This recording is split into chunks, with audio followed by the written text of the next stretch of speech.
साथियों जय हिंद। आज एक नया नोटिफिकेशन जो कि स्टेट बैंक ऑफ इंडिया ने बहुत सारी वैकेंसी निकाली हुई है। 9,000 या 10,000 के करीब टोटल वैकेंसी निकाली है एसबीआई ने आज 11 तारीख। और पूर्व सैनिक के लिए बहुत वैकेंसी है। पिछले साल की बैकलॉग वैकेंसी और इस साल की बैकलॉग वैकेंसी आपके अपने स्टेट अपने राज्य में वैकेंसी, जिसमें केवल आपको 15 साल की जॉब और रिटायरमेंट के टाइम ग्रेजुएशन सर्टिफिकेट आपके पास होना चाहिए और आप 10th पास होनी चाहिए पास। इससे आप फॉर्म भर के और पेपर को निकाल सकते हैं। थोड़ा इसमें मेंस में कट ऑफ का क्राइटेरिया होता है, इसलिए वैकेंसी बैकलॉग हो जाती है। वैकेंसी अगर मैं आपको टोटल बताऊं,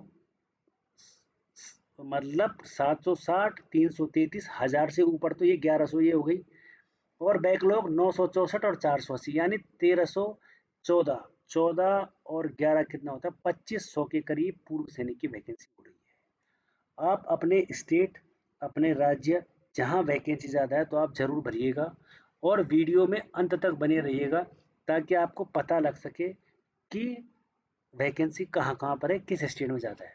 इसमें जो लैंग्वेज टेस्ट होगा वो आपको उस स्टेट का होगा जहाँ से आपने फॉर्म फिल किया है।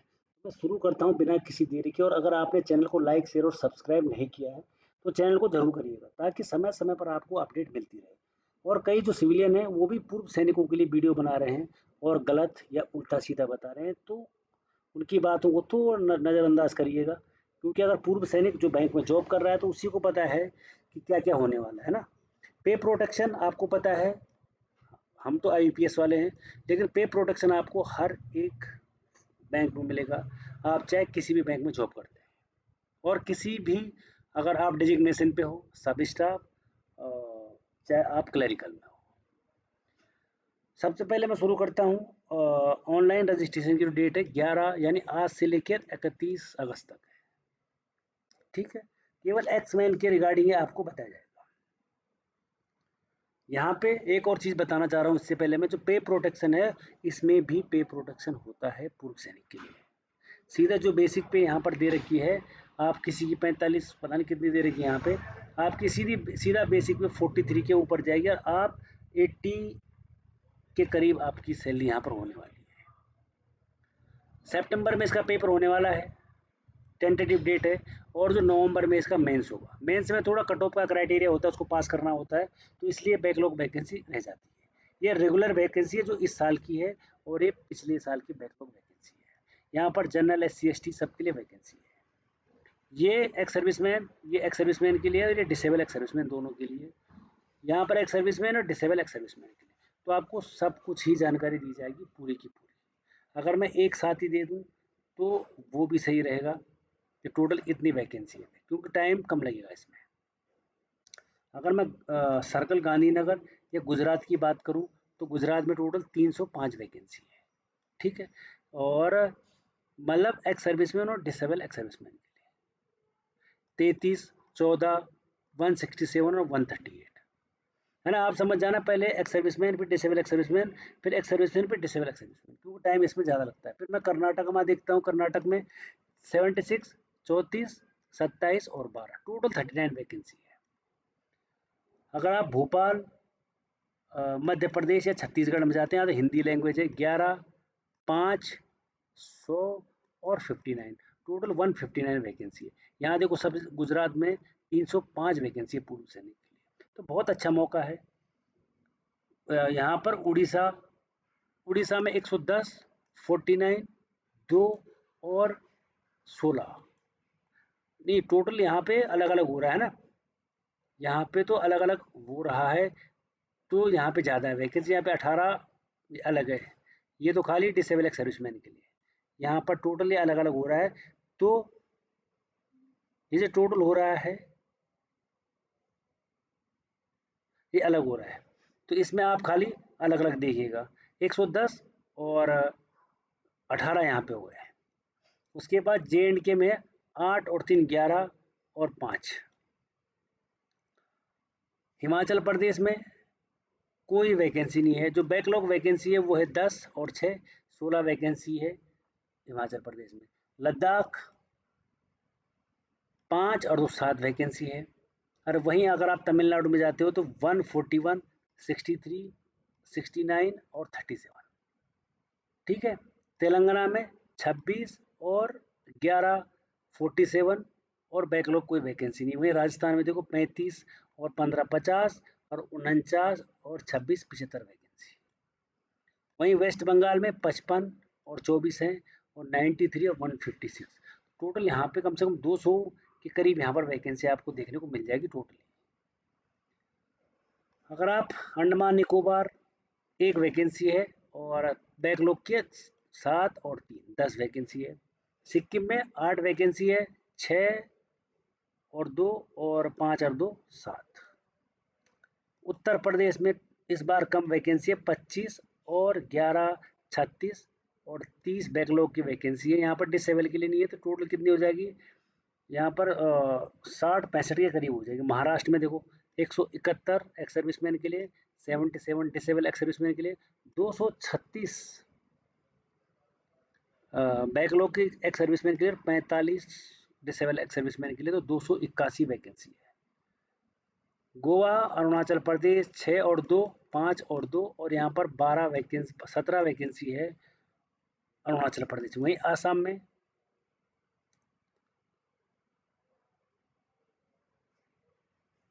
जो आसाम में है 11 और 4 15 और 65 और 32 97। तो यहाँ पर भी 120 के करीब है। मणिपुर में 1 वैकेंसी है और बैकलॉग की 6 और 3 9 वैकेंसी है। वहीं मेघालय में 3 वैकेंसी है और 14 से 20 बैकलॉग की है, तो ये हो जाएंगी 23। वहीं मिजोरम, नागालैंड और त्रिपुरा, यहाँ पर भी अलग अलग वैकेंसी यहाँ पर रखी गई है। तो टोटल यहाँ देखो 1444, टोटल यहाँ पर अलग अलग हो गई है 760, 333 और 964 और 480। तो वैकेंसी बहुत ज़्यादा है। कई स्टेट इसमें ऐड नहीं हुए हैं। जैसे अगर मैं आपको बताऊँ सर्कल वाइज होता है ना इसमें, तो इसमें जैसे उत्तराखंड का नाम नहीं है, कई स्टेटों का नाम इसमें आपको देखने को नहीं मिलेगा। फिर चलते हैं नीचे। यहाँ पर जो एलिजिबिलिटी क्राइटेरिया है एज का, वो होगा एक्स सर्विसमैन या डिसेबल एक्स सर्विसमैन के लिए 3 साल और 8 साल का, है ना। अगर SC ST OBC है तो यहाँ पर आपको 8 साल और जनरल के लिए 3 साल का आपकी एज से सर्विस माइनस हो जाएगी और प्लस और 3 साल और माइनस हो जाएंगे। उसके बाद चलते हैं एजुकेशन क्वालिफिकेशन पे कि आपकी पढ़ाई क्या होगी। यहाँ पर लिखा हुआ है कि अगर आप मैट्रिकुलेशन एक्स सर्विसमैन है, आपके पास आर्मी स्पेशल सर्टिफिकेट और है, अगर आप आर्मी एयरफोर्स नेवी से कंप्लीट 15 साल होनी चाहिए यहाँ पे, तो आप इसके लिए अप्लाई कर सकते हैं। ठीक है। उसके बाद जो एक्स सर्विसमैन की जो डेफिनेशन है कि भाई ये लिखा है only those candidate shall be treated as ex serviceman fulfil revised, मतलब जो बंदा पूरी सर्विस करके आए वही इस फॉर्म को भर सकता है। डिसेबल एक्स सर्विसमैन कौन है? Ex serviceman who while serving in armed forces of the union were disable in operation against the enemy. अगर कोई भी पूर्व सैनिक है अगर डिसेबल है, तो ऐसे जो डिस्टर्ब एरियाज हैं वहाँ डिसेबल हुए हैं तो उनकी डिसेबिलिटी मानी जाएगी। यानी कोई अगर पीस में हुआ है तो उनकी डिसेबिलिटी नहीं मानी जाएगी। तो आप उस हिसाब से अपना देख लेना कि कहाँ भाई कौन कौन सी डिसेबिलिटी हुई है, कहाँ पे हुई है। अगर CI इलाके में हुई है, पाकिस्तान वगैरह वगैरह साथ कोई कभी खैर ये वाली लड़ाई तो हुई नहीं, लेकिन अगर जम्मू JNK और नॉर्थ ईस्ट में अगर ऐसी कोई जगह है जहाँ आपको परेशानी हुई है तो आप फॉर्म को फिल कर सकते हैं। अगर किसी पूर्व सैनिक ने एक बार अगर सिविल साइड से बेनिफिट ले लिया है तो उसको दोबारा रिजर्वेशन नहीं मिलेगा, उनको केवल एज का रिजर्वेशन मिलेगा ना। सिलेक्शन प्रोसीजर क्या है कि पहले प्री होगा 100 नंबर का। ठीक है। इसमें 3 सेक्शन होंगे, इंग्लिश, मैथ्स और रीजनिंग। 30 35 30 यहाँ पर नंबर ऑफ क्वेश्चन इतने होंगे और इतने मार्क्स के होंगे, 20 मिनट 20 मिनट 20 मिनट। इसमें सेक्शनल टाइम होता है 1 घंटे का। 1/4 की आपको नेगेटिव मार्किंग देखने को मिलेगी। ठीक है। उसके बाद आ जाता है मेंस। जब मेंस होगा तो आपको वैसे जब आपका सिलेक्शन होगा प्री में तो आपको 10 गुना यहाँ पर लिया जाएगा। फिर जब मेंस होता है तो मेंस में जो सेक्शन हो जाते हैं 4 हो जाते हैं, जनरल अवेयरनेस, इंग्लिश, मैथ्स और रीजनिंग, 50, 40, 50 और 50 नंबर का टोटल 190 क्वेश्चन होते हैं, 200 मार्क्स होते हैं और 2 घंटे और 40 मिनट यहाँ पर आपको देखने को मिलेंगे। 1/4 की यहाँ पर नेगेटिव मार्किंग आपको देखने को मिलेगी। ठीक है, बाकी LLPT होता है, मैंने बता दिया लैंग्वेज टेस्ट होता है कि अगर आप किस स्टेट से फॉर्म भरते हैं तो आपको वहाँ की लैंग्वेज आनी चाहिए। और लैंग्वेज ये लिखिए यहाँ पे, अगर आप छत्तीसगढ़ से फॉर्म भरोगे तो इंग्लिश और हिंदी आपको दोनों से आनी चाहिए। गोवा से भरोगे, हिमाचल प्रदेश से भरोगे, अगर आप लद्दाख से भरो तो इंग्लिश, हिंदी और उर्दू भी आपको वहाँ आनी चाहिए। लेकिन जो सबसे ज़्यादा वैकेंसी है आपको महाराष्ट्र में देखने को मिलेगी। कहाँ गया महाराष्ट्र? ये इंग्लिश, हिंदी और मराठी। गुजरात में अगर आप जाते हो तो गुजराती आपको आनी चाहिए, क्योंकि वहाँ सबसे ज़्यादा वैकेंसी है और कई एक्स सर्विसमैन वहाँ पर भी स्विच करते हैं, जाते हैं वहाँ फॉर्म भरते हैं और वहाँ से फिर ट्रांसफ़र हो जाते हैं आफ्टर 5 ईयर्स। फिर अगर प्री का जो टेस्ट है वो सितंबर 2026 में होने वाला है, ये टेंटेटिव डेट है इनकी, और मेंस आपको बता दिया है कि नवंबर में होने वाला है। ये है पे स्केल, ये बेसिक पे हो जाएगी इनके ना 24,050 रुपये, लेकिन आपका यहाँ पर जो यहाँ पर स्टार्टिंग बेसिक पे 26,730 रुपये, लेकिन जो आप पूर्व सैनिक का फिटमेंट होगा तो सीधे 43-45 हज़ार से नीचे यहाँ पर बेसिक पे नहीं होगी। और उसके बाद बहुत अलाउंसेस होते हैं बैंक में, स्पेशल अलाउंस, ये अलाउंस, वो अलाउंस, उसका DA। तो आप फिर जो एक पूर्व सैनिक है वो कम से कम 75 और 80 के अप्रोक्स आपको देखने को मिलेगा, है ना। उसके बाद 6 महीने का प्रोविजन पीरियड होता है इसमें, कि अगर 6 महीने तक, मतलब जैसे आप समझ गए होंगे, प्रोबेशन पीरियड होता है कि बंदा